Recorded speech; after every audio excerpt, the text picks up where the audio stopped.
Hey guys, how's it going? Y'all doing alright? Hope y'all doing good. Want to come on for a minute. I want to chat a little bit about some things that, been going on. Y'all know we went and searched and really, it was busy. There's some things that we were talking about while we were on this trip about comparing, past cases, past people. And we kind of took a vote, right, on who we felt like they, reminded us of. This is my opinion on it, but of course just my opinion. But y'all know who those are, right? Next to Chris Proudfoot, Harmony Montgomery's father, and then y'all know the other one, right? Some bad man stole my kids and my car. Remember Suzanne Smith? They remind me of a lot in the ways of their language, their body language, just different things in general.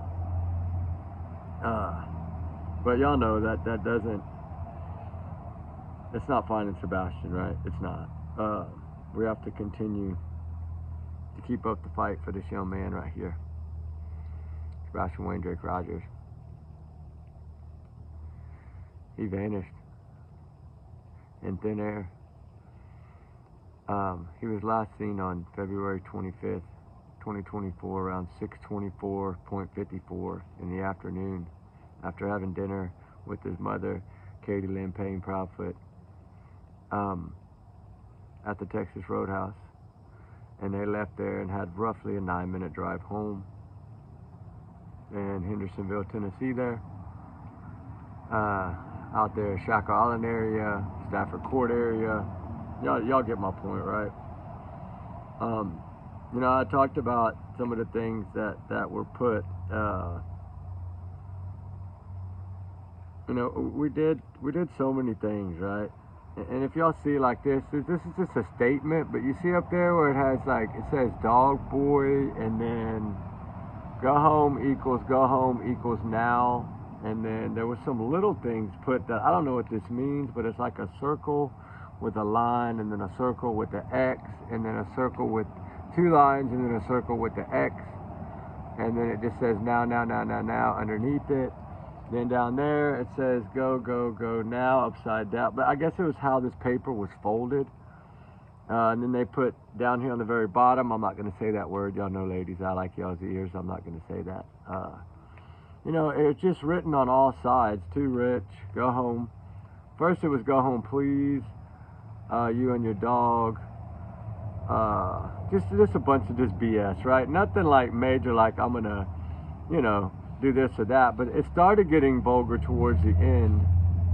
It said bye, then it had it said rich bye, and then it had a circle with some exclamation points and like a line through it, like no, I guess, like no searching. I don't know what all they were trying to mean, but I paid it no mind, right? I have the letter here. Here in this bag here. Oh no, wait, it's in the other bag. I got something too while I was down there, so I stay out of the rain. It's hold on, let me turn the light on. Y'all can't see me. It's a poncho, because we went all the way up to the Smoky Mountains or whatever. With that being said, let me turn this dang light on. I messed it up somehow. I don't know what I just did to my lantern. There you go. I have like a little outdoor thing. I use it an awful lot. Let me sit up here, because it gets brighter up here. It's like a little, it's the Smoky Mountain with the bear on it. It's like a poncho. We went all the way, we did a lot of areas. We went as far as Gatlinburg. I got it right here. I knew I had it in here. I got it in here. I had a date, time it, GPS coordinates. I had to put all that on the bag. We'll go over that in a little while. I'm not worried about that right now. Some other things that we had found, a little necklace with like a R charm on it. But it is older. It is probably a woman's thing. It's probably not a man thing anyway. But, we reached out to so many people this time. And we were so blessed that a lot of people spoke with us this time. It was clearly a lot different, right?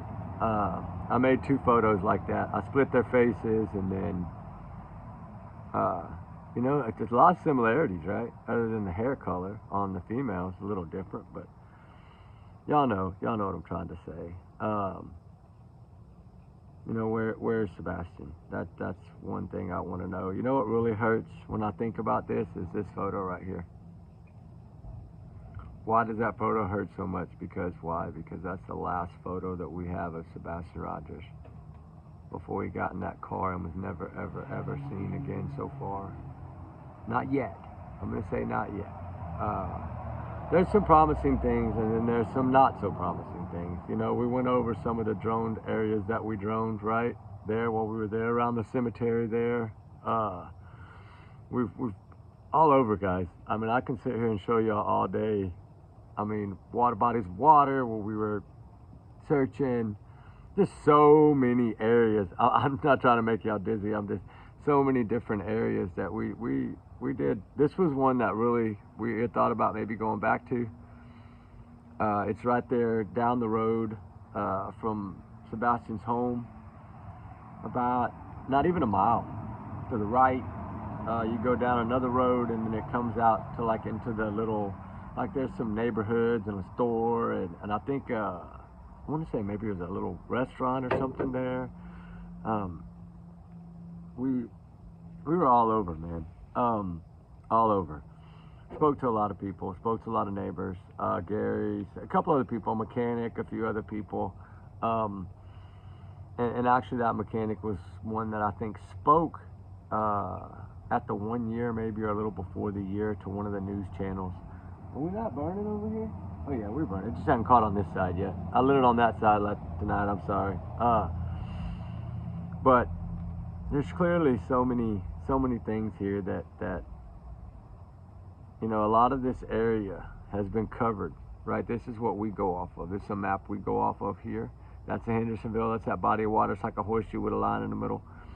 It goes all the way up to Nashville and to Hickory Lake up there. That's kind of what we utilize. We go through and how we do it, y'all can see me in the background, but how we do it is we all share photos of these. You see the little pink lines in the black? That's like our droning areas. When we drone things, we chart everything that we do. So, you know, if anything we see that needs like secondhand attention, or like this little area that was down the road from their home is like a little home out there in the country, a bunch of land and a clump of trees in the middle of nowhere, and you know, it just went on about it. But you know, some other things I heard about while I was there. Something about y'all know me, I don't have time to watch channels really, but I heard in a comment about somebody had Chris Proudfoot or someone had talked some mess about the mob crew, you know, the one analyzing doing a lot on that flashlight Tinkerbell video, right? I don't know the whole story to that, but I know that it doesn't surprise me. Everybody there, right? I mean, we've talked to people from the high school. We've talked to people from all over.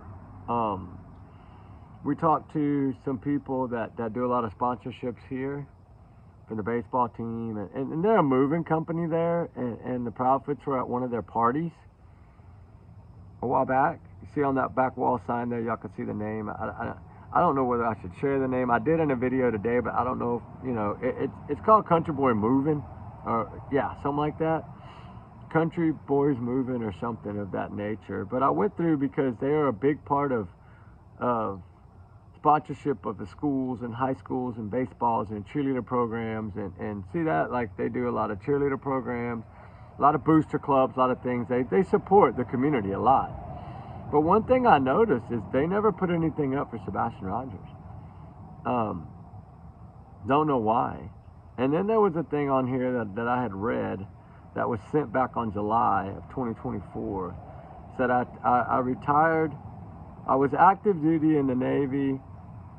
I moved 13 times, and then after I retired from the Navy, I've moved 9 times. It gave a speech about how this place is a good place and stuff. And y'all know me, I always try to find any kind of connections to anyone that might know them that I can speak to, right? That would maybe shed some light, shed a little light, right? That's what we try to do, shed a little light, find a little truth here, a little truth there, and equals a big truth. And there was just so much that, you know, we didn't have time. We did some filming in some areas that people allowed us to search, which had never been searched before. There were some areas that people were nervous in the beginning. They didn't want people searching. Now they've allowed us to search some of these areas. So I thought that was totally amazing, right? That we finally got to get some of these areas covered. And we did it by drone, pretty much majority of it this time. We did some ground searches, not a whole lot. Mainly it was, excuse me, mainly it was droning. We better be lighting over here. I'm gonna be mad if we're not lighting. Hold on, let me check that, because I don't want to get mad at myself again, not starting the fire.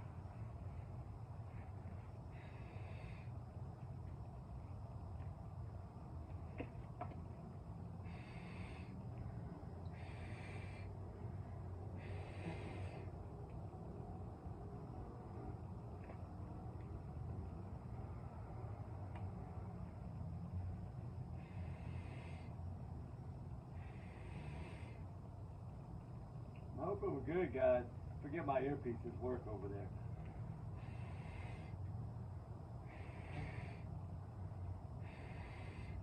I washed this thing out today, and I think that might be my problem. Is that maybe them things are still a little wet? I don't know. I'll mess with it in a minute. I'm not really worried about it right now. There's some things I wanted to go over here. I got to find on my notes. I think this is them. Hold on. Is this them? Hold on, guys. Give me a minute here. I'm so confused. I've been running all day. Just got in. Let's see. No, that's old. That's old. I'll find them in a minute. Hold on just a second, guys. Hold on. Sorry, I didn't mean to make y'all go. I was trying to get this stuff out without dropping everything. I forgot some of my notes are in this bag on another paper, and I don't want to touch nothing in here. I want to keep that sealed up tight and neat where it's supposed to be. And then I'm going to go over here, and I'm going to... I think this is the one that we took while we were there. Hold on, I took some notes. We did a lot, like I said, we talked to a lot of people this time. We did. No new information. Hold on. Let me get this down here so I can see what I'm doing. Sorry, guys. No new information. Only bullshit. That's what one man said. The roadhouse footage. We talked a little bit about that. One that we wrote. Here we go. Yeah. Okay. There was a clip.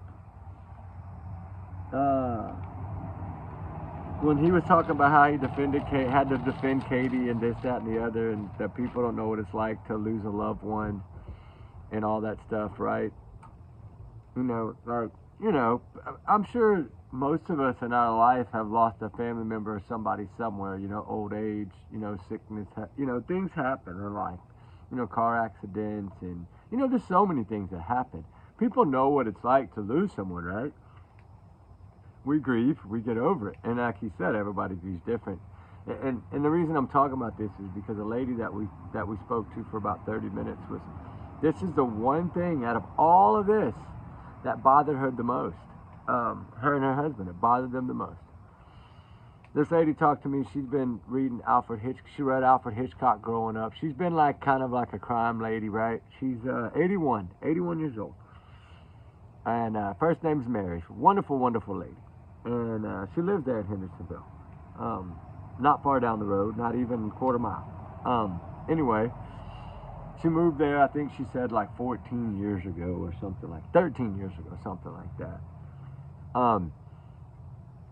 And what was odd was they moved from Florida all the way to the cold, right? That's total different. But, like she said, it's her grandkids are all in that similar area, and her children, right? And her and her husband's children. And he was just a cool old dude, right? He's probably 2 years older than her. But you could not tell this man was 80. He still mows his own yard. This dude is still going strong. And that's so blessed. That's so amazing, so incredible that they gave us their time. They opened our home. I got some, what were they called? I think they were snickerdoodle cookies, which I had never eaten snickerdoodle cookies before, but she had made some. And I'm telling y'all guys, they were the size of a coffee plate, right? They were so good. And I usually don't eat at people. She kept insisting, so I know how it is. My grandma raised me a lot of my life, so I know exactly how they are with food. Old people, of course, they want to feed you, right? And there's nothing wrong with that. But the talk was so good. But as I'm talking about this particular video, we've talked about it before, but it's been a while. I had kind of already forgot about a lot of it, but she was like, when he started talking about the empty seats at the table, how they had gone through Halloween, which was one of his favorite holidays, and Thanksgiving, and he wasn't there, and how Katie was grieving so bad, and we don't want to, everybody grieves differently, and the empty seat at the table, and then this was right a few days after Sebastian's birthday, which is kind of when they started speaking. I think that's when they pre-recorded that some of those other videos that came out a little bit later than that. And because from what I was told, they recorded a lot of those in December, and for the 1 year, I think they recorded those in December. But I don't know if it was because they were caught up in all maybe the questions that the news people have been talking to them about, about the holidays and things of this nature, and that's why they brought a lot of this up. But he did most of the talking, 90% of the talking in that particular clip. I haven't been able to find it. I did hear it one time. Somebody had sent it to me on an email, I think, or something, but it was in the old phone, so I don't have it now. But it's when he was talking about the holiday times and going through them. And Katie was sitting behind him because she shouted out Valentine's Day, because he said, Christmas is coming up, and here we're going to go again with an empty seat at the table, and it's heartbreaking to even look forward to those kind of things, right? How did you know he wasn't going to come home? We talked about this a lot, but this particular time, if I was to, sit down with someone and they're telling me the story about their child run away, and then they started talking about the holidays that they had already gone through, and then the holidays that were coming up, and started telling me that the holidays coming up was going to be another empty seat, the same grieving, the same process, but worse. And, then you had Valentine's Day, which right before the anniversary, which at that time was still 2 months plus away. And it's like, how do you know in 2 months he's not going to be home, right? But, we discussed it, and this is the one that bothered her the most. She said, I was always 70% they know what happened. She says, but, I held back that 30%, saying possibly he outsmarted the dogs, with the husband sitting over there shaking his head the whole time. Outsmarting the dogs, outsmarting the police, outsmarting the FBI, outsmarting the Secret Service, outsmarting the National Guard, outsmarting all of us searchers, all of these other dogs. This kid outsmarted everyone, right? And she was like that 30%, but then when I heard that, she said, no, it changed me completely. She said, there's a lot of people in the town that do feel, that they know more than they're telling, right? And of course, Peter Hyatt, bless his heart, rest his soul, rest in peace, he told us that Katie held the key, and she knows more than she's telling, right? So I trust Peter Hyatt. I do. I think a lot of us do. I think, he was an incredible man at, his legacy will go on forever. I still watch his clips. I still do. It's just trying to understand that part of language, right? It's hard if you don't really study it. And he was just incredible at it. And like I told a lot of y'all, go check out Pat Brown Profile, dude. I know Dorothy did. She told me how good that woman. I'm telling you, she catches every little thing, and that's what's helped me to catch all these little things, like what I'm about to play. I played this today, but it was windy. It was loud. It's kind of hard to hear. It was on Nancy Grace. Hold on, let me see if this is it. Yeah, I think it's it. Listen. Any idea how many? 3, 10, 1? Nancy Grace and Kurt Copper. Probably at least 3 years ago. I don't understand how that turned into a CPS Listen careful. Services complaint. How were they alerted that you hit him with a bat? That did not turn into a CPS service call. Assault. Y'all hear that? He got tongue-tied. He got tongue-tied and said assault. I hope y'all heard that. I'll play it again. It's on Nancy Grace. Years ago, man. Because I listened to like 8 Any times. idea how many? 3, 10, 1? It probably at least 3 years ago. I don't understand how that turned into a CPS or Child Protective Services complaint. How were they alerted that you hit him with a bat? That did not turn into a CPS service call. Assault. Y'all tell me different. Believe me, y'all tell me different. Because I've had 8 people listen at this time because I was wrong last time and I was mad at myself. So I'm going to add some wood. We're going to build a fire tonight, guys. We're going to build a fire tonight. Clearly we're going to. No more joking around. These last few days, we ain't been building these big fires. We're going to build a big fire tonight. But anyway, what do y'all think of them apples? And what was so funny was this man, he's telling me, you know, because I wear my wireless earbuds a lot now, which I never did before. And now I think maybe because I am deaf from oilfield for so many years, I'm hearing things clearer now, I think.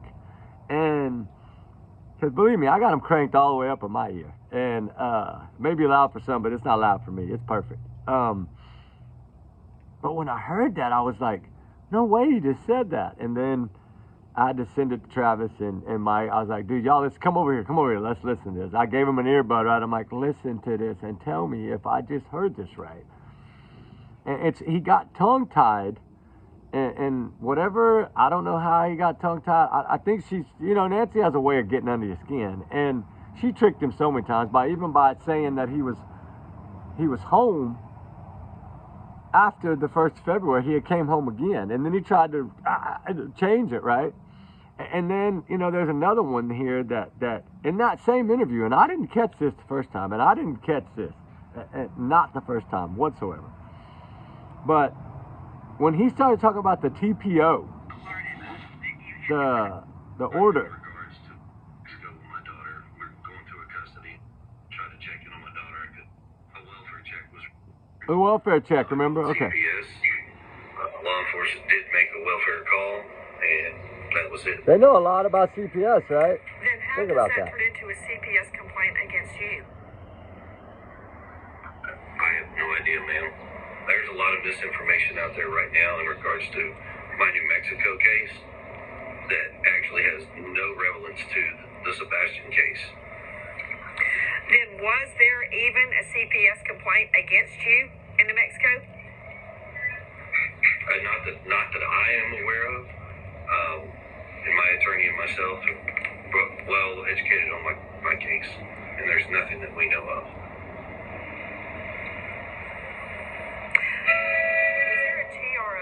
Taken out against you regarding your daughter. Not a TRO, but a TPO. Listen to Katie. A temporary protective order. Why was that taken out? After he gives his long spiel of why he's got to tell on Nina first, you know. My ex-wife had a TPO put against her in Tennessee at the time. Watch Katie. When we went to court, that got dissolved. I was ordered to hand my daughter back over to my ex-wife at the time. She gets in a truck, she flees to New Mexico. 2 days later, she files one in retaliation. Listen carefully. Is it still in place? No, ma'am, that was dropped within, I think, 2 weeks of it being put in place. Y'all hear? Y'all hear that? Sure. Y'all see that? Like, she was telling him, hey, because she doesn't ever really try to correct him too much, but I think he was telling a fib about the TPO, and she was like, that's going to come back and haunt you. But, you know, he'd already said it. He couldn't change it then. But she was like warning him, like, hey, it's time to shut up or something, I think. Because if you're watching it, she looks up at whoever's sitting behind them, right, which I always thought was a lawyer. And then her eyes really zoom in up high, like she's looking face to face with a lawyer, and maybe the lawyer had said, to tell him to, you know. And so she was like, maybe that was their code. I don't know. Kind of like his cough in the other video. You know, there's so many little things that we're learning about these videos that are clearly blowing my mind.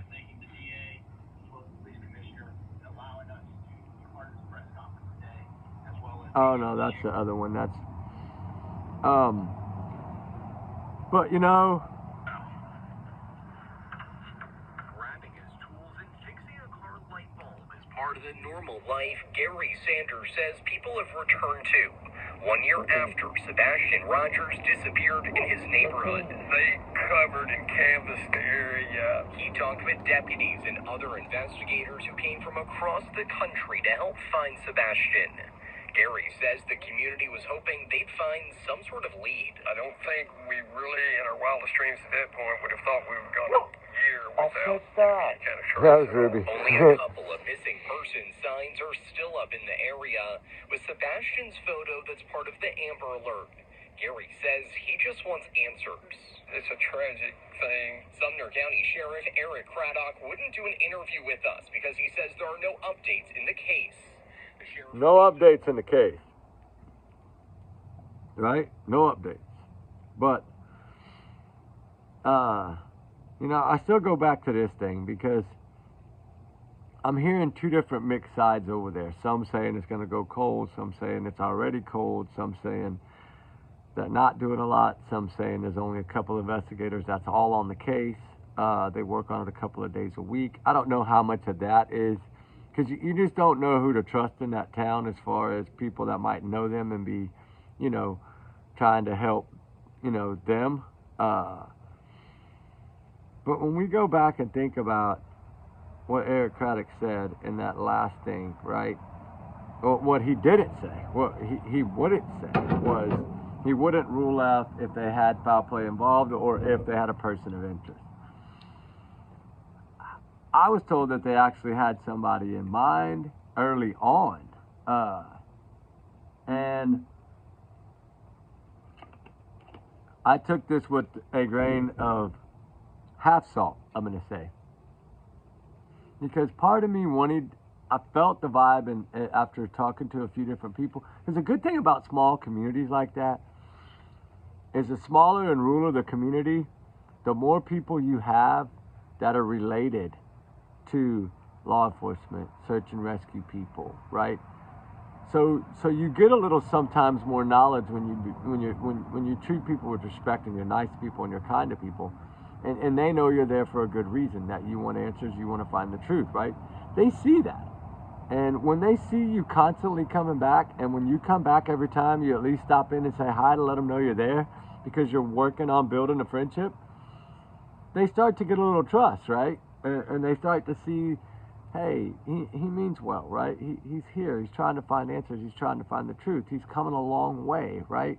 He's not asking for money to help. He's doing this out of his own, in his own heart, right? You know, that's to me, it's always been about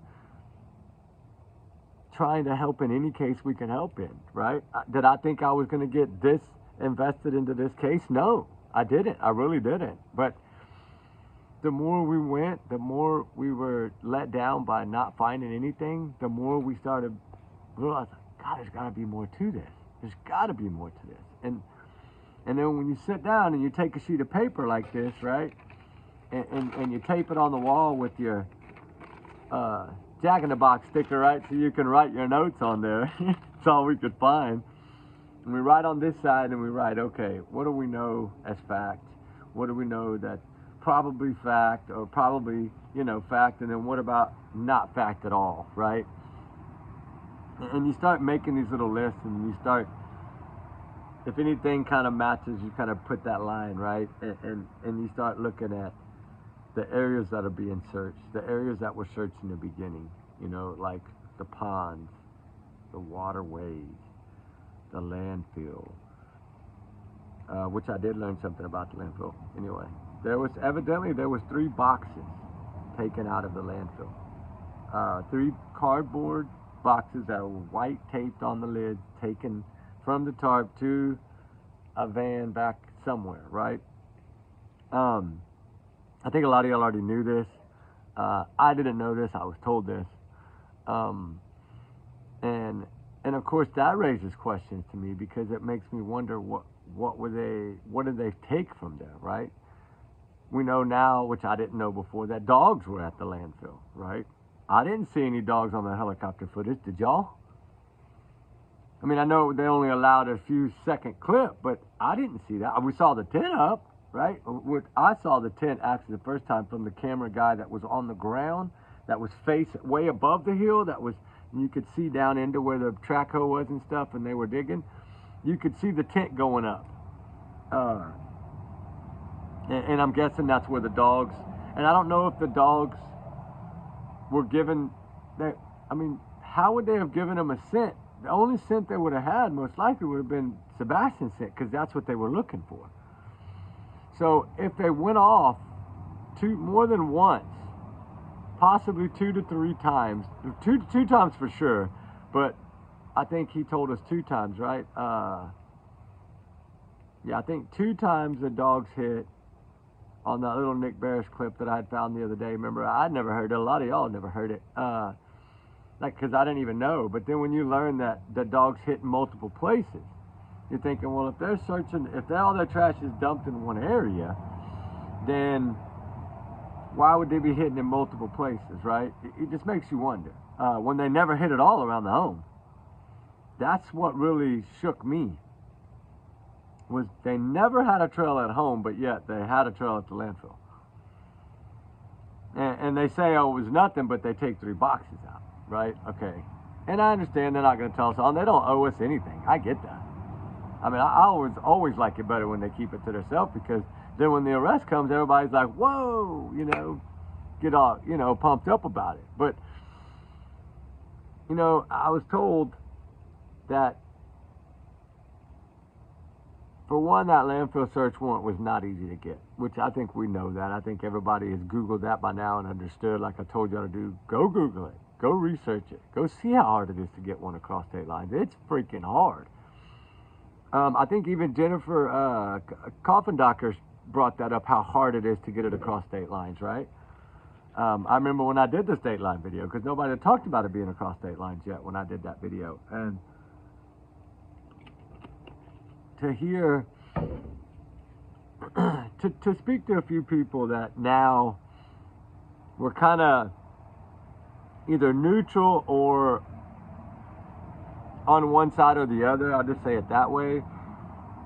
Now they're all kind of becoming on the same page from what I'm hearing. Like all the people that have their coffee in the mornings, which y'all know what I'm talking about. They go to the certain places and, they have coffee and like down here in South Texas, we have Dairy Queens. You go to any Dairy Queen around 6, 7 in the morning, it's going to be full of people drink coffee. It's just what they do. And of course they get together and they start yapping because they're too old to get out there and search. But they got a lot of knowledge because they're wise, but they too old to get out there and walk on the ground and search. But sometimes those are the ones that we really need to listen to. And I talked to one at the ice cream parlor there,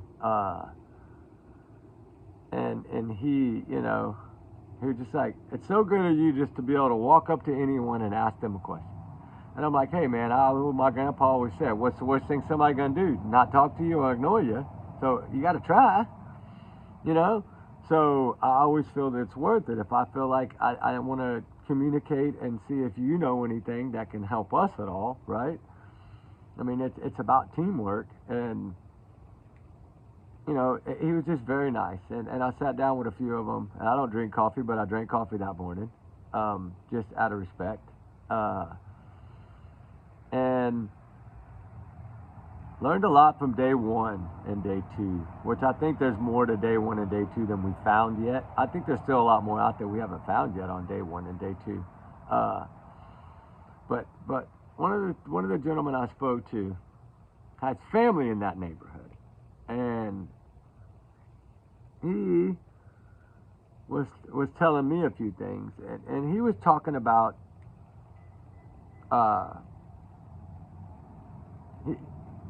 I forgot exactly how this man said it, but it reminded me of what my grandpa would say, because he said the bullshit lies on the other side of the fence.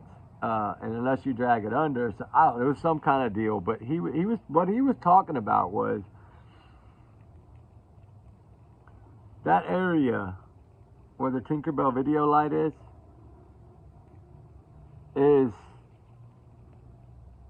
a really easy area to kind of dodge all the other cameras, right? And there's only really 2 areas in that neighborhood that you can really dodge cameras altogether, and that being one of them. But what he was talking about was the retention pond, because he kept saying that no matter where he ran into these people, they would always be talking to someone about the dog scent and how 2 or 3 dogs had this good scent trail and all this stuff, right? And then we've been told there was no scent trail, then they were told there was a scent trail. I go by the handlers. If the handlers clearly say they were never on a path, because to me, if they'd have got on a path, they would have followed that path to either, one, the road, which means it would have been, his feet would have left the pavement. But to me, I really do agree with him. If you're going to take a scent, it's going to start at the front porch. It's going to, if his last known movement was to that trash can, then that's where they would have went first. And you know what I'm saying? They would have followed that scent, and then, you know what I'm saying? They would have kind of traced it, because if he would say he came out the front, I don't know if he came out the front to take trash out or not, but I would think it was probably that side door, because the can seemed to be right there. So if he came out the side door, well, when the dogs would have went around that way, they would have clearly picked that up, right? And they did it. And then he was talking about the times, you know, the times of the trash, because this is what I'm getting at to the landfill thing, guys. I'm sorry I'm being slow about it, but he was telling me, he was like, you know, there was no scent at the house, no scent on the trash can. They checked all that. There was no scent there. They went back and checked the can again, I guess, after they had heard maybe that he had taken it, supposedly taken the trash out, allegedly. So I guess they went back with another dog and checked the can again, and nothing. And, you know, when you think about it, you're sent 10, 12, 15 days with no rain, 10, 12 days, 15 days. It probably lasts on that trash can handle.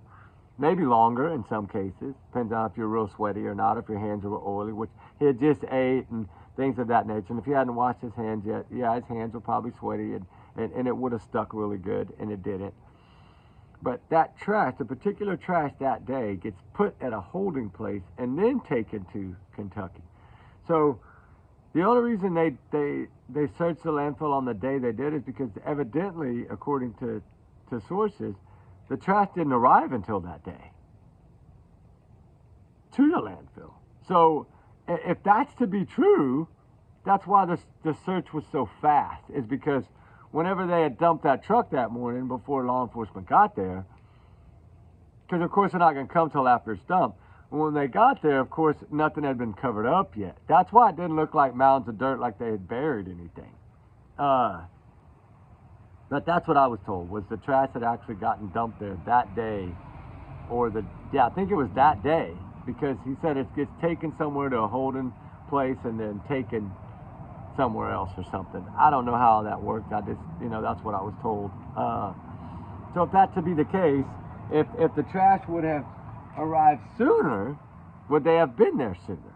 I don't know that. I don't know that answer, but it makes me wonder now. Would they have, right? Would they have gone there if it would have arrived, say, on Friday? Would they have gone on a Friday, right? That I can't answer that question. But I've always thought it was weird that they do all this and then they say they're scaling back, and then bam, they target a landfill right after they're going to scale back. The landfill across state lines is not a scaling back. That, unless they really thought, which I've always thought that because of what they said after, you know, what Ken said after, that he was disappointed in the outcome of the landfill search. That's what really bothered me.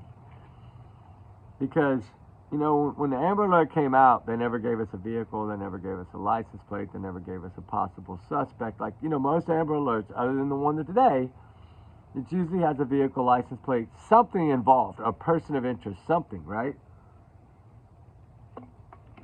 This one had nothing. And Sebastian's had nothing either. So I always wondered, what was the purpose of the Amber Alert if you had no sighting? Because if we're to go by what they're telling us, which I do now feel comfortable saying, they don't have this boy on camera anywhere. I'm sorry. I was told by 7 different sources, some of them being very high up sources, that there is zero. Like, everybody in the neighborhood I've talked to has told me the same thing. There's zero footage of this child on a camera anywhere. And that's why I use vanished in a lot of my thumbnails now, is because if there is not one glimpse of this child leaving that home, which Christopher Proudfoot made it clear to us, he could not have walked out that front door without being seen. But yet he still pushes that he went out the front door. But in that same breath, he says, if you're trying to say that somebody could get in my house and get this child out of my home, you're dead wrong, because the shadow would have been seen on the neighbor's camera. So then that tells us right then and there, if he went out, they'd have had a shadowy figure. And then they would have said, or they would have showed us that clip like they do in any other missing persons case. Whatever the last clip of that child is usually what they show. If they have some kind of surveillance footage, which 9 times out of 10 in missing child cases, that's what you see. You either see the vehicle, you see them approaching the vehicle, you see somebody pulling them in a vehicle, something of that nature. If they would have saw him walking out of that front door, don't you think that would have been plastered all over everywhere? Here, this is what he's 100% wearing, right? This is what he was wearing when he walked out his door. This is the time that he walked out of his door. We would have seen all that. And we did it. And I know a lot of us didn't really, what really got a lot of us for a long time. But there was a few of us that kept saying, I don't think he was seen on the 26th. I think it was 25th. But they always went with the 26th, and they always went with that little saying that he was seen in a Stafford Court area. But I learned a lot about what that meaning is. Evidently, when the vehicle comes pulling in around 6:30, whatever it was, that afternoon, I think the vehicle was caught on camera coming to the house, right? When after they had left the roadhouse. Which I thought he wasn't in there anymore. I still think he wasn't in that car anymore. Or if he was, he might already been asleep. I don't know. But when they seen the vehicle, I think that's what they went by the last timestamp. And that would have been the evening of Sunday. But then they started wanting footage from, I know I'm bouncing around, but I'm trying to remember everything that I talked to everybody about, because one of them really had it stuck in their head that they were saying, at first they were saying they needed footage, you know, of anything midnight or after. Remember, that was their biggest thing early on, was midnight or after. And then all of a sudden, a little bit, a weekend or so, or they started saying, hey, if you have any footage from early in Sunday. And then we were told that someone had to call them before it recorded over. Well, it's because when they spoke to the homeowner, they had seen nothing on the camera footage, evidently. I guess nothing of him, like, because they were asking, if you see Sebastian on your camera, call us. Well, if you don't see him on your camera, and you're not calling him, when they went door to door, so everybody in the neighborhood knew, if you see him on your camera, please call us. Right? They left cards. Detectives left cards at every house. I mean, everybody they spoke to, they gave a card. If you see anything on your cameras, please. If they didn't view the cameras right there, or try to get a flash drive of the camera, if people weren't home at that particular time, then of course, you know, they were told by news outlets and everywhere, all over, please, if you see him on your cameras, let us know. And that went for anybody in Hendersonville, in any other surrounding town. But then, if we look at really what, you know, because my theory has always been, right after he ate is when everything happened. Because I feel that if she would have took him home, and then his chore was to take out, he would have taken out the trash, which in return the dogs would have had a scent. So that's why I always felt, even if, say for instance, Now, if they pulled in the garage and you never got out till they were in the garage, we don't know if the dogs hit in the garage or not. Supposedly they hit on no outside perimeter, which to me, I've always considered the garage outside, right? Because that's where your cars are parked. I don't consider that inside the home.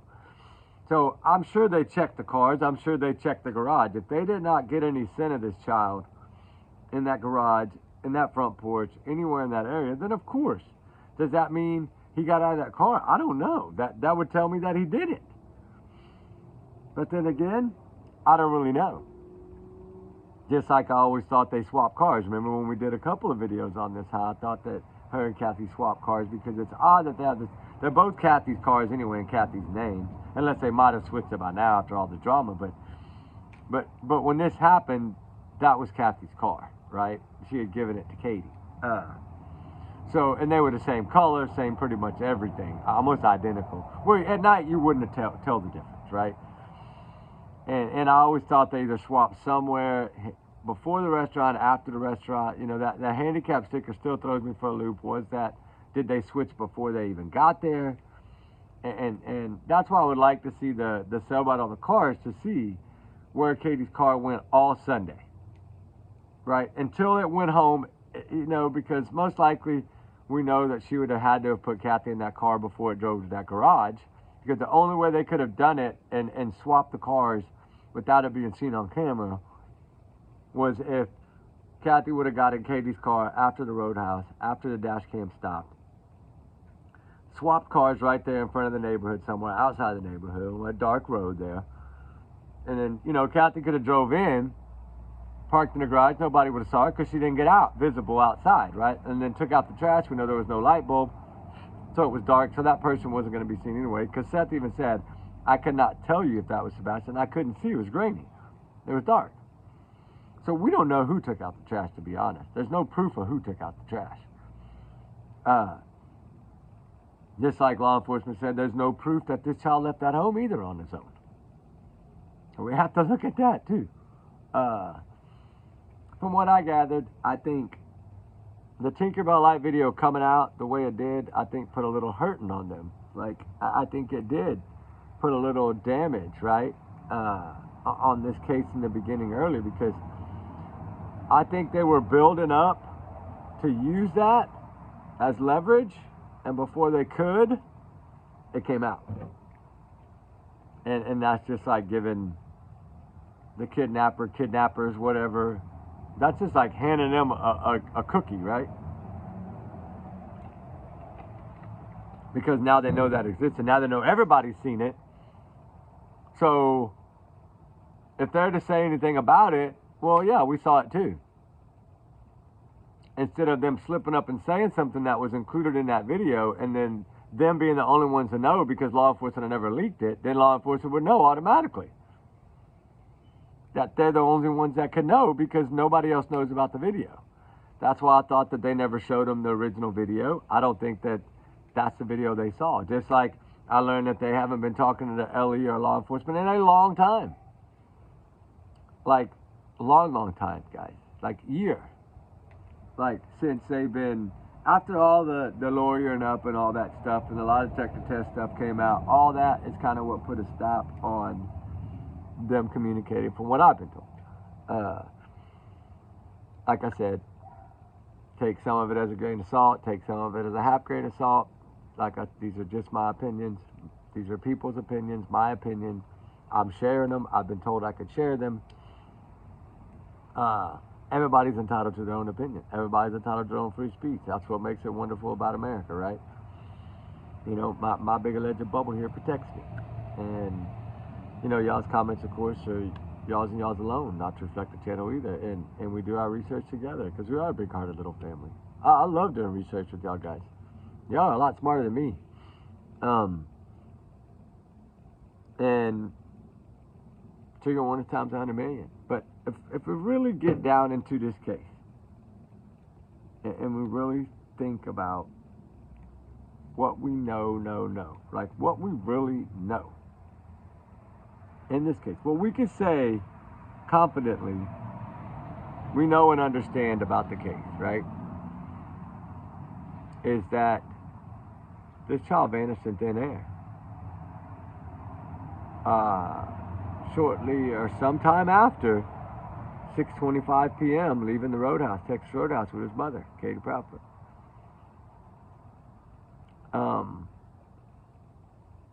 That's the last time. I mean, I have the photo. The last photo. The last time this child was seen was right there.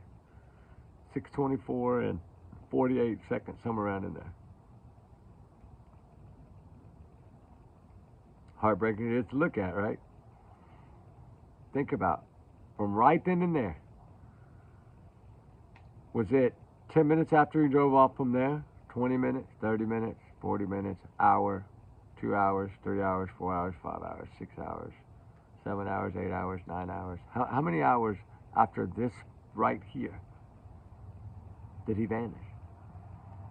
How much time with his hands in his pocket did he have before whatever happened? That's what I want to know. And right there, that's why I don't like looking and showing these pictures, because that right there, that photo right there breaks my heart. Because what little did Sebastian know when he got in that car, he was fixing to vanish.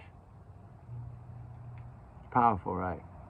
This child was fixing to vanish right here as soon as he got in that car. That would be the last footage, the last photo of this child right there that anyone can confirm. I want you to just take a deep breath and think about that for a second. Right now, right here in this picture, February 25th, 2024, around 6:25 p.m. He had just got through eating a meal at the Texas Roadhouse restaurant, steakhouse with his mother, Katie Proudfoot. As he was looking at somebody behind his mother, I still don't know, but he was looking that way. Was the green hoodie person a disguised person? So somebody else could have snuck up there? I don't know that.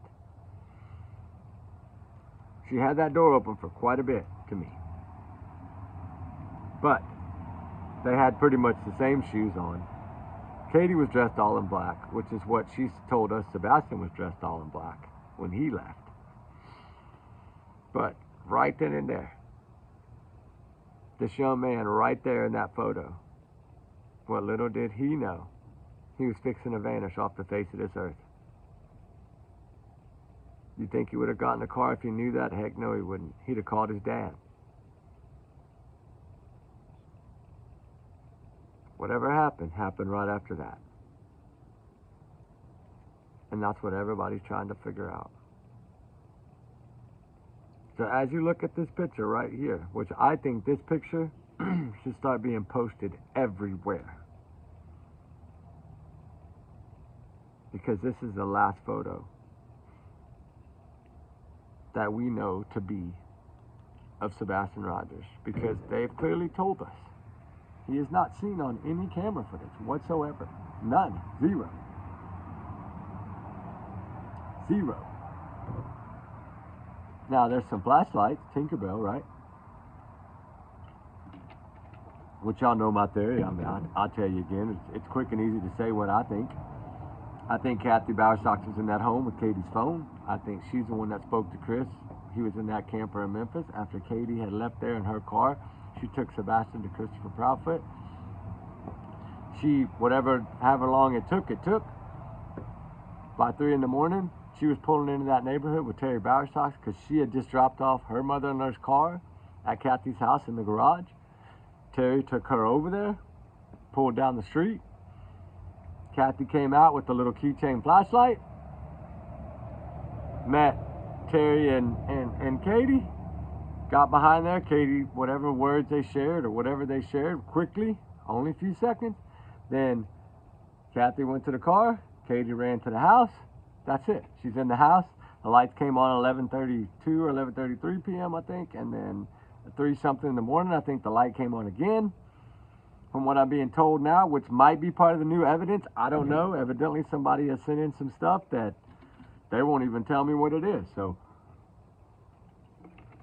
I would like to know what it is.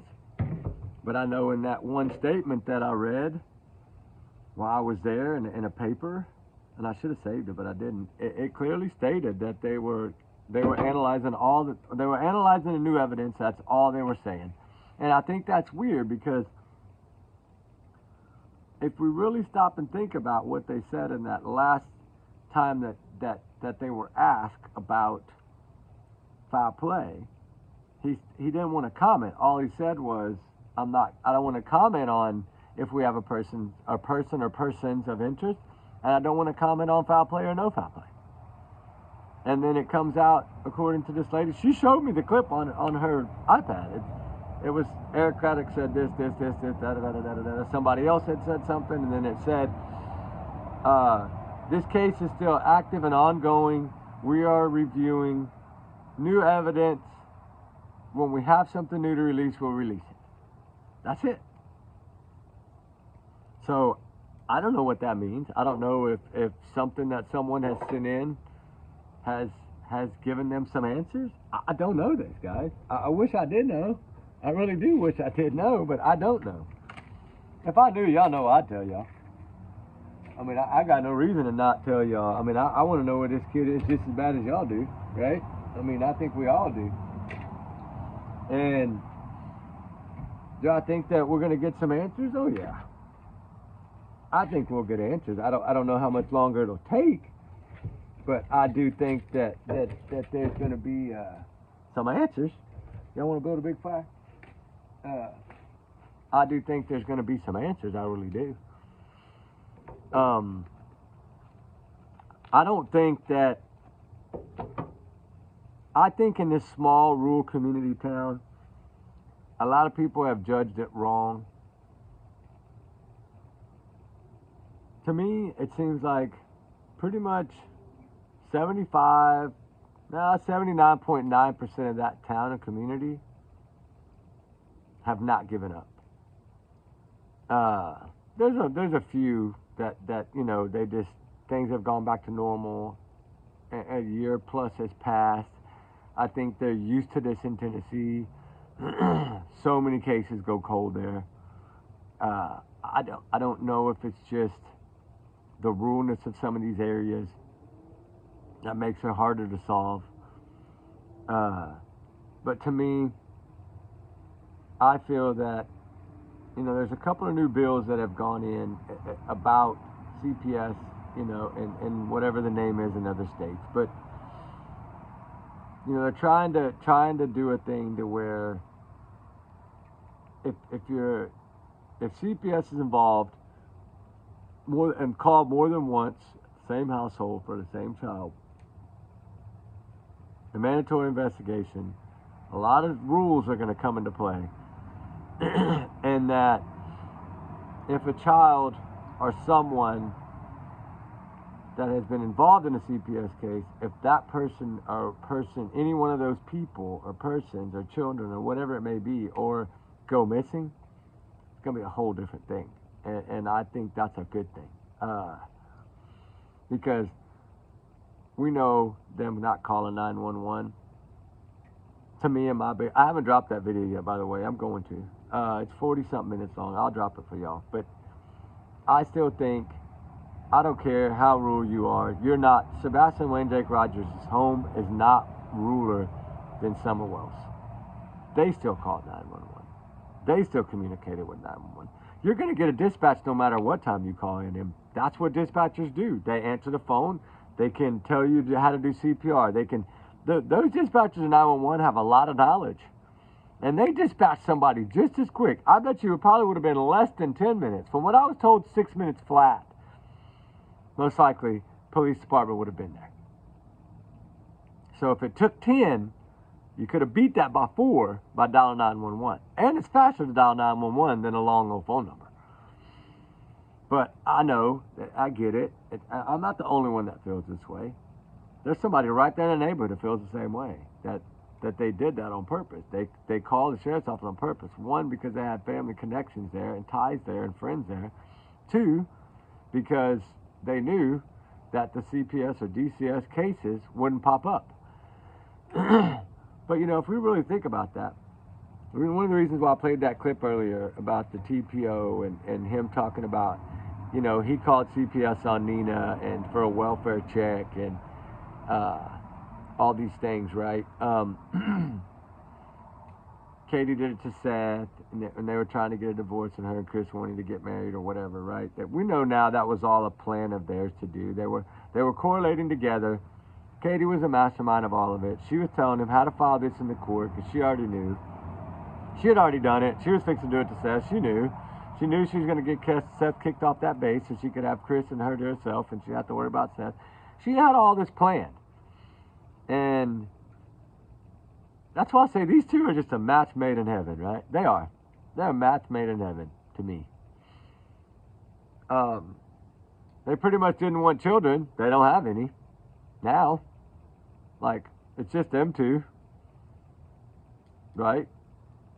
I mean, I don't know. But they sure didn't know a lot about CPS and DCS. You know, they had called it quite a few times on other people. And to me, that kind of helps you in a little knowledge of knowing how to get around it. So, like I'm saying, they had knowledge to know that these things are on 911 computers. They knew this. And that's why they called. In my opinion, that's why they called the sheriff's office. Was to avoid that house being roped off and treated as a crime scene since the minute the phone rang. Because, I mean, if you're an officer or you're a dispatcher and somebody calls you and says an autistic 15-year-old child is not in their room, he vanished, and you pull their name up and address and you see CPS, you're going to be like, oh, you're going to tell that cop, hey, they got 3 CPS cases in Hendersonville, some in New Mexico on this particular person in that household. Well, you don't think that's not going to flag them? Heck yeah, it is.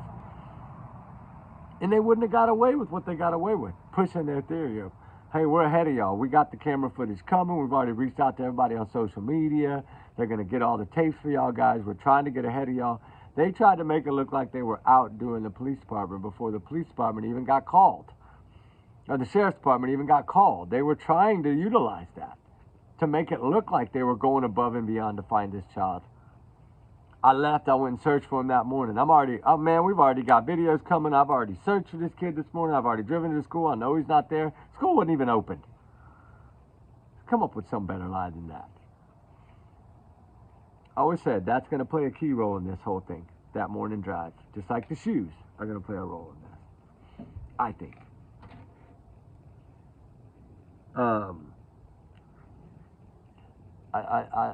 I don't know. At this point, I'm totally, as of yesterday, that's why I waited to do this, really, because yesterday I was not I was in a frame of mind yesterday of this thing's fixing to go cold. We're going to keep searching, but nobody's going to be helping us. That's what I thought. And I was like, we cannot allow this, to go cold. And then I started talking to everyone, right? And started going back over my notes and listening to some recordings. Because a lot of times when I talk with someone, I'll just record it, right? Like I'll say, hey, can I record it just so I can make notes, I won't share it. And I'll record the conversation. And that way I can go back and listen to it again if I need to. And I can make notes on it to get information from different locals, right? Because I always said locals to me, they have all the knowledge of that town, and they know. And I mean, majority of everyone we spoke to, they said, we have a lot of kids in Tennessee that do run away, but you tell me one of them that's pretty much ran away barefooted. And I was like, what do you mean? I'm sure there's other. You tell me one child under the age of 18 in the state of Tennessee that's run away without CPS cases being involved or someone chasing them without shoes on. Who is clearly going to walk by the front door and leave their shoes sitting there? Nobody. I mean, all Sebastian thought about was finance, but how come he didn't take a backpack? How come he didn't take a phone? How come he didn't have his phone? I don't think this poor kid could use his phone very much, to be honest. I think they kept control of everything he did. And if they had such control of everything he did, and they had everything so locked down and so airtight, why are they saying now somebody has their child?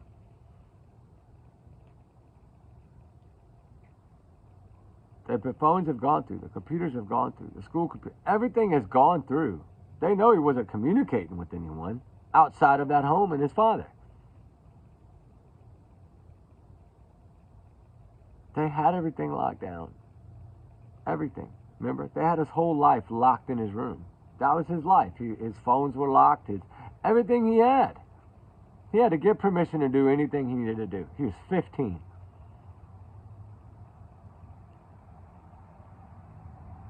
Tell me that makes sense. They knew everything this kid did on social media, everything he did. They did not allow him any of this, but you're going to tell me this kid secretly was talking to someone. Bullshit. Don't buy it for a minute. I mean, they only changed that later, right? In the beginning, it wasn't nobody kidnapping him. It wasn't like that. They weren't pulling the Summer Wells case. They weren't saying that he was kidnapped in the beginning. They were trying to say he walked out the front door, stepped up the front porch, and poof, it's a $2 million question. Why and how? Well, you tell us. Y'all had him locked down. Y'all had every device he had locked down. I mean, you had this kid in diapers. Y'all had total control over this child. Total control over this child. How did he get out of that home? I don't believe he did. Because I spoke to 2 more people again. And yeah, they're neighbors. I don't care if they get mad, and I'll let them get mad. I'm not talking about the neighbors getting mad. I'm talking about the property. I don't care if they get mad. If I'm in their neighborhood at all, as long as I don't go to their house and step foot on their property, they can't do nothing to me. And I was invited over there. And clearly, she explained to me that the majority of the time, if this kid was to get off that bus and come home, he would stand at that front door, get his phone out. Evidently, he was texting Katie to unlock the door because, like I've said before, those keypad locks, mama can control it to where I let you in and I lock the door and you're not coming out, son, till I get home. That's understandable. It's a safety thing. If he had crawled under a car before, I get it. She didn't want him getting out there and getting hurt. I get that. But if you're telling me that you lock it down all the time so he doesn't get out, there would have been no different that night. Because Chris told us all the other doors were locked, folks, except for the back door, which is, to me, the Tinkerbell video, which, on our calculations, is about 314.3 feet, 314 to 317 feet from where that camera footage was to where that light first came on back by that house. But from not as it came closer. Of course, it got closer. But I'm saying at the farthest point when we droned it and dropped the pin on the drone, or roughly around where that light, we estimated the light to be by the drone footage. Flying a drone at night, it was about 317 feet, which I'm not good at measuring the distance from that road to there, but I'm telling you, that's pretty close to that backyard. Really close to that backyard. In my opinion. I don't know. I don't know yet, but I know we got some other things we're working on up our sleeve, but we're not going to rest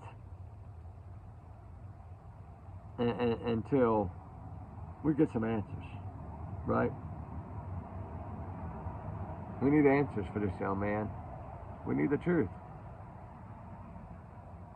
And I don't know. I mean, we can all sit here and try to figure it out all day long and guess and give our theories, right? We can do all that. But that's not bringing him home. It's something we have to do. We're going to have to do something different. We're going to have to try something different. And that's what we're working on right now. We're going to try something different and see if there's a way to make this work. We don't know if it's going to work yet, but I've worked with a lot of locals there. I've worked a lot of people there. We're trying to come up with an idea for some banners that we can put at the high schools, we can put at the elementary schools, some long banners.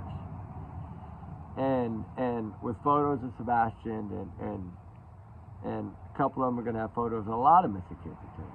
And we're going to try to utilize this as an advertising tool to keep these faces alive. And whatever works, we got to try it. I know it's not a billboard, I know, but you know, if we can utilize an area, say the school says, hey, okay, all summer, tie it to those fences out there and it can fly in the wind all summer long. Okay, great. Right? Anything like that, anybody that owns businesses, can we put one up? Right? They're going to be about 25 foot long and about 3 foot wide. Pretty big sign. And it's just going to roll up. You can roll it out like a banner and tie it, you know, to a fence or to trees or whatever. Like, kind of like the Summerwell sign.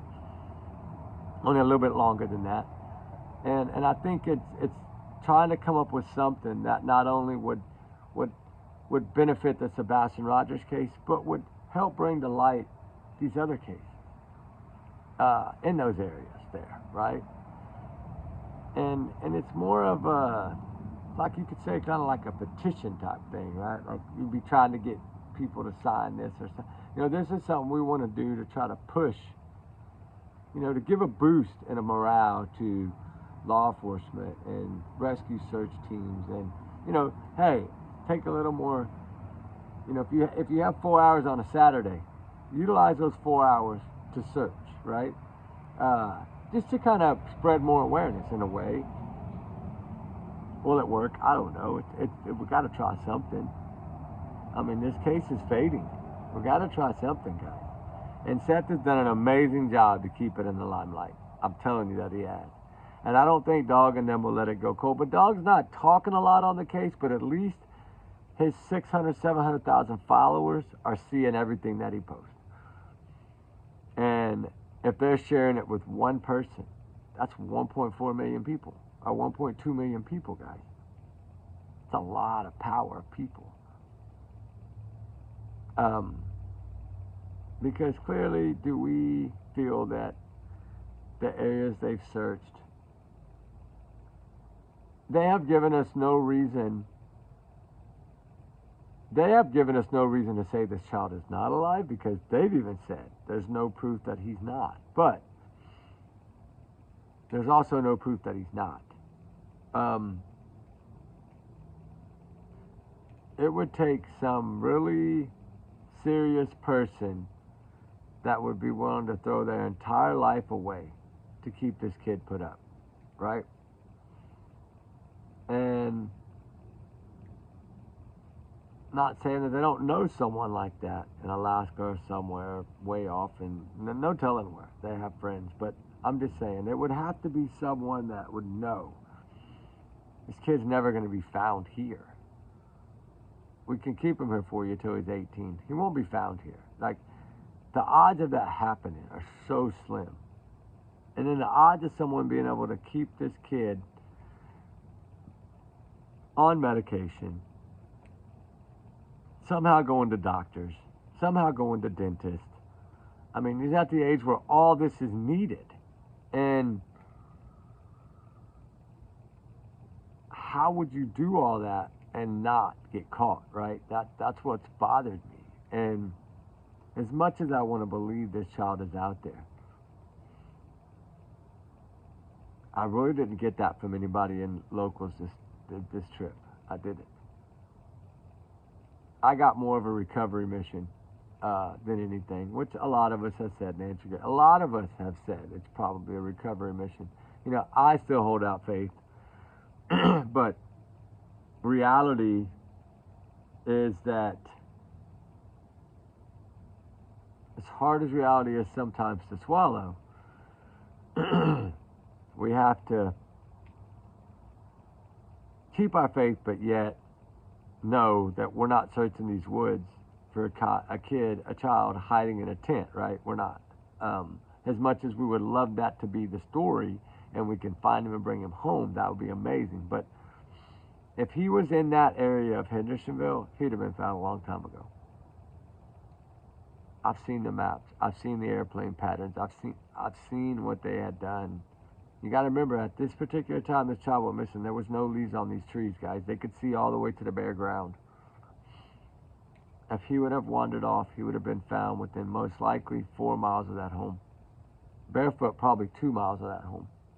And it would have been hypothermia, most likely, that got him.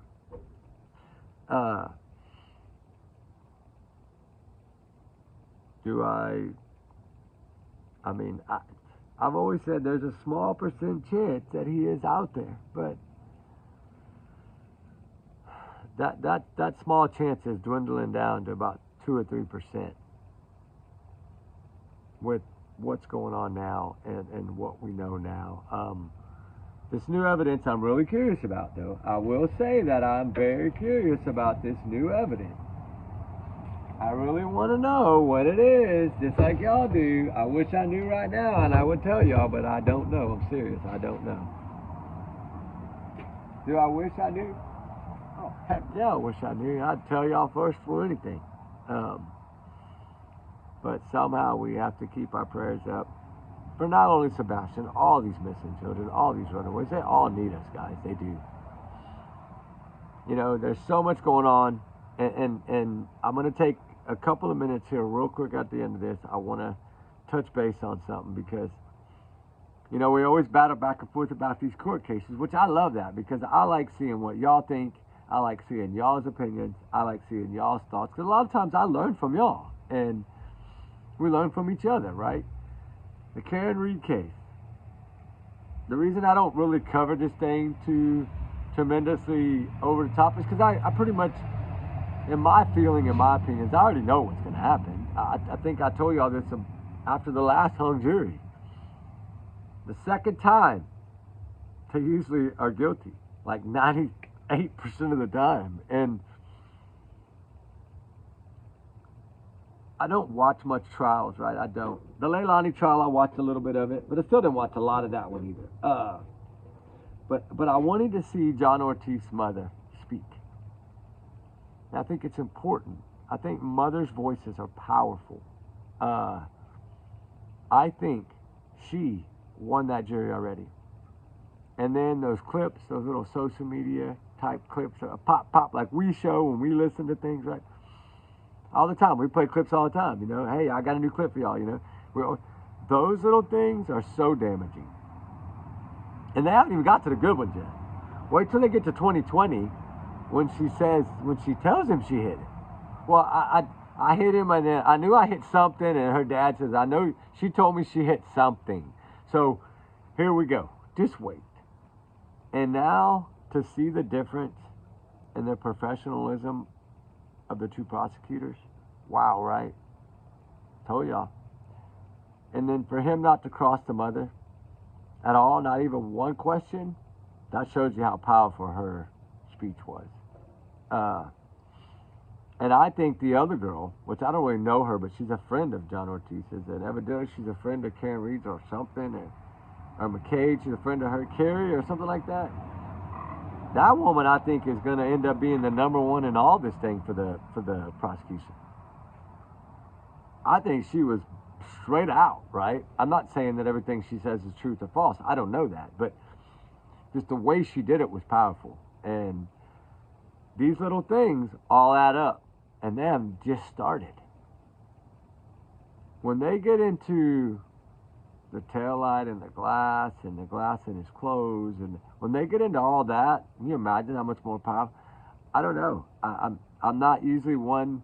I usually guess at these things because I don't know the side, because I really don't know the whole story. I just know supposedly she was going 30 miles an hour in reverse, and well, if you're doing that, then yeah, you're probably very highly intoxicated. And we know what 9 vodkas or whatever she was. She admitted to being intoxicated on a lot of these things too. But clearly, I got lost my train of thought, but because I don't want to really take a side, right? I say justice is going to be justice. Whatever's going to happen is going to happen. We can't control it. Only those jurors can. But when you go by the history, right, of second trials like that, and you see that high number, you pretty much think, okay, this woman, to me, she should have just taken a 5-year plea or something. Because if she ends up getting a max now, she won't ever get out. She won't get out. Not until she's in a walker. And I don't know, sometimes I think overconfidence gets you. I think Jackson and them coming back, like I think he thought it was going to be an easy shut, close case, and I think he's dealing with something every day that he doesn't want to deal with. You can see him getting a little more angry because he's like, damn, they're just hammering him. To me, in my opinion. Some people think maybe the other side. But I clearly think right now, I don't know if she hit him on accident, if she hit him on purpose. I don't know any of that, which none of us know that for a fact. I mean, only she knows that. And John, and he can't say anything anymore. So we have to look at it as, what is it telling us I always say the first 3 days of trial, you're going to be able to tell what the whole case is. Just like Leilani, you could tell in the first 3 days.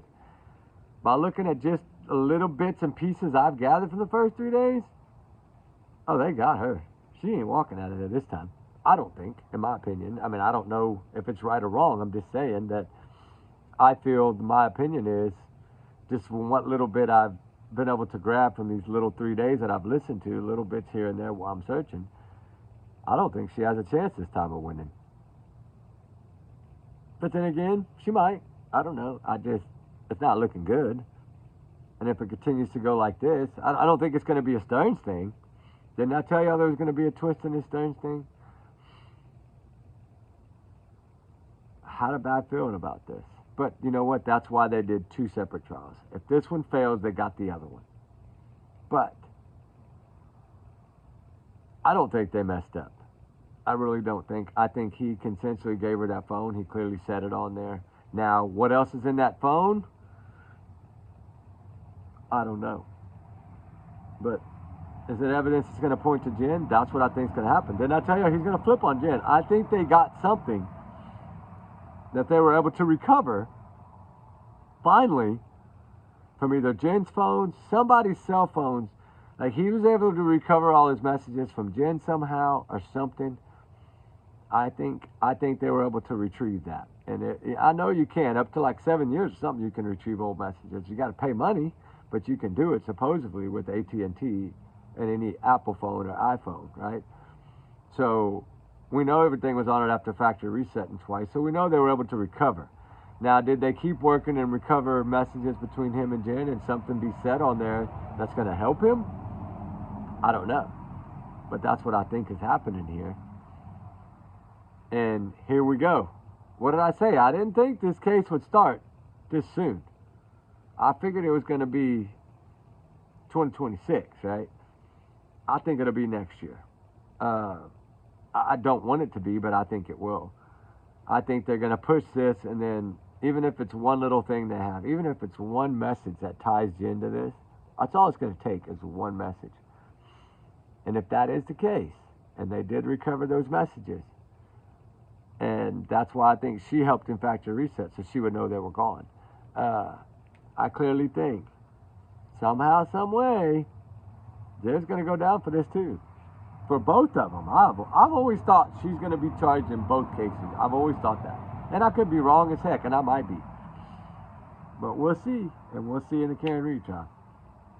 And then Kanachi, I checked again, nothing. God, I think they've given up on that girl. Color of her skin, that's so heartbreaking. But anyway, guys, I'm going to go in and take some rest. I worked on some projects all day. I've been working on a 3-hour Sebastian thing, and I got another hour of it done today. And I was going to do another hour of it tonight, and I was like, no, I'm going to give them a fire chat because I want to go over. I want to show y'all a little of the note and show y'all some things like that necklace and stuff that we found. I don't want to put gloves on and ruin them for 5 seconds, but I'll show y'all tomorrow. We found a watch, and man, Ruby did good this time. Let me turn on this light on. Y'all might can see through the back. Because I don't want to take anything out because I got to put gloves on and everything. Hold on, I got a light.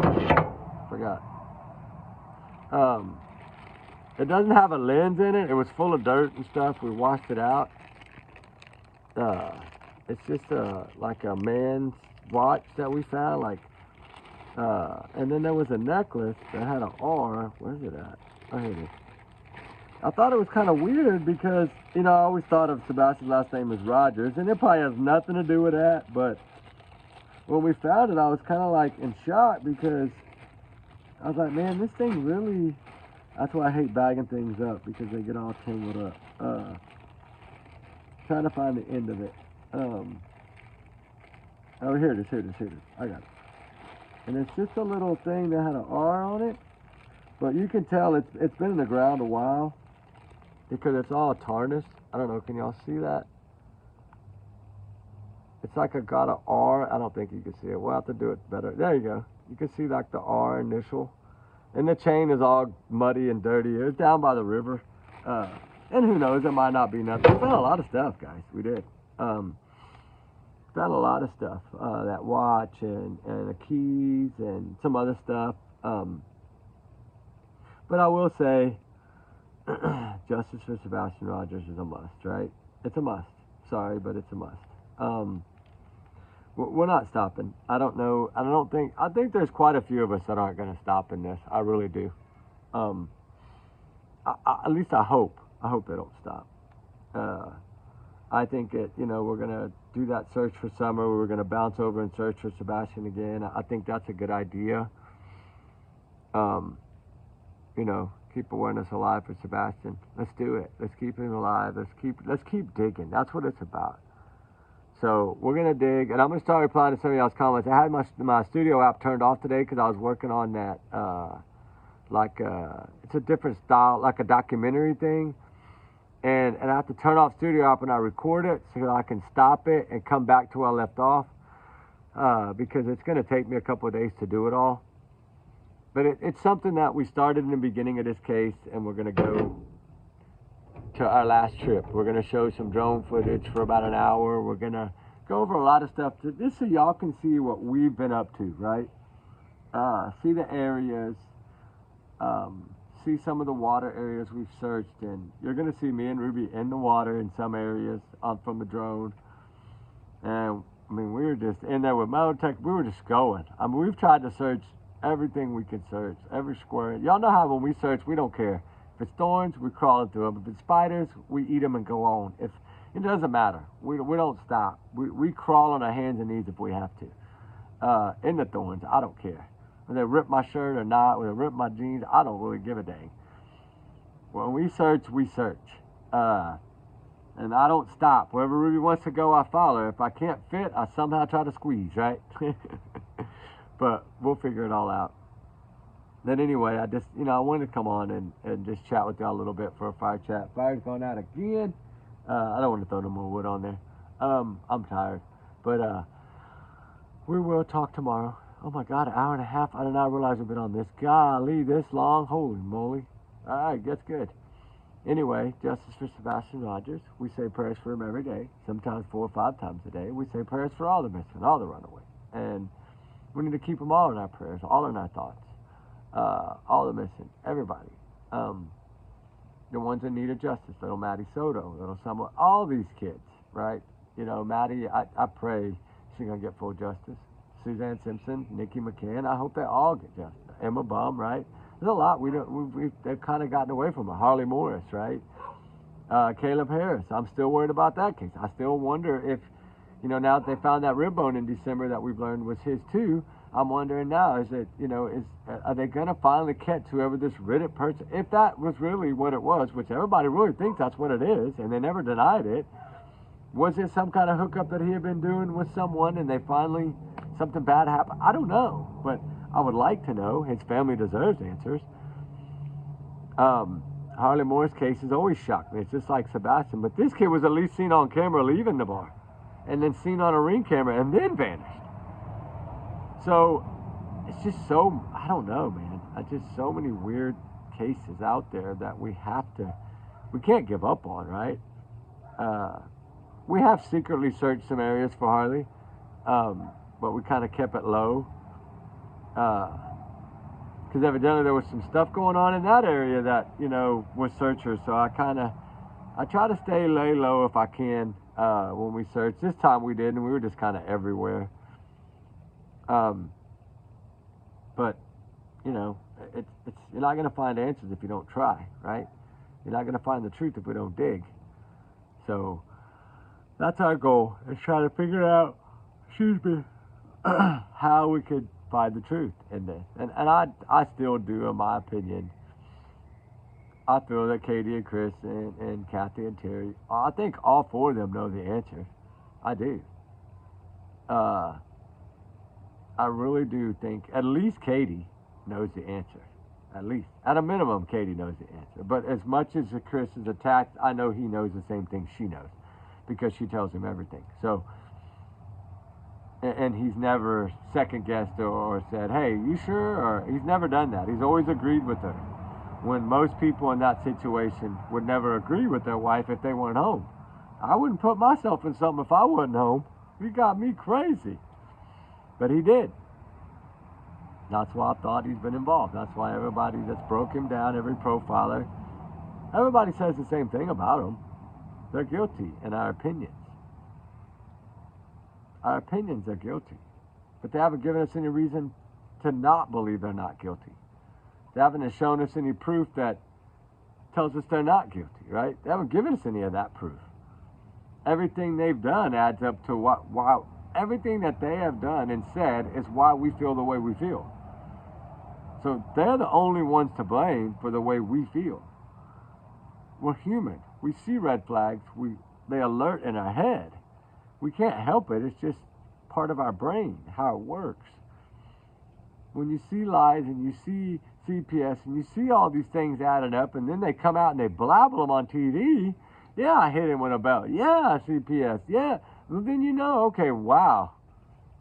This dude's really taunting the hell out of police. Now I know why they're not working with this dude and they're working with Seth. Isn't that a weird shakeup? But I think that's a good thing. I think Seth has given him no reason. He doesn't care what people think about him. He could care less what you say about him.